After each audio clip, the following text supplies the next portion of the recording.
Friends, இன்னைக்கு நான் சமைக்க போகிறேன். டெய்லியும் நானே தான் சமைக்கிறேன். அதனால சும்மா சொன்னேன். மீன் குழம்பு செய்கிறேன். எப்படி செய்யணும்னு பார்க்கலாமா? எண்ணெயை ஊற்றிக்கலாம். எண்ணெய் காஞ்ச பிறகு வெந்தயத்தை போட்டுக்கலாம். அது கூடயே கொஞ்சம் சோம்பு போட்டுக்கலாம். அதுக்கப்புறம் பூண்டை போட்டுக்கலாம்.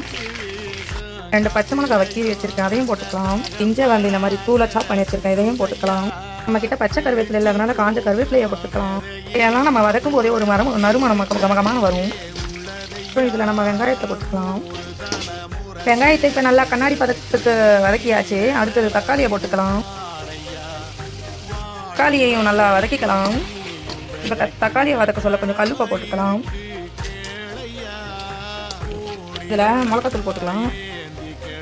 1 ஸ்பூனு, அப்புறம் ஒரு 2 ஸ்பூன் போட்டுங்க. இப்போ இதையும் நம்ம நல்லா வந்து பச்சை வாசனை போகிற வரைக்கும் நல்லா வதக்கி விட்டுக்கலாம். இது வெறும் மிளகாத்தூள், சக்தி மசாலா தூள் கொஞ்சம் போட்டுக்கிறேன். இப்போ இதில் நம்ம புளியை ஊற்றிக்கலாம்.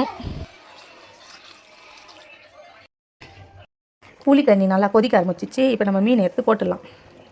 ஒன்றா வந்து சூப்பராக இறக்கலாம். பாருங்க, அப்படியே அப்படியே அப்படியே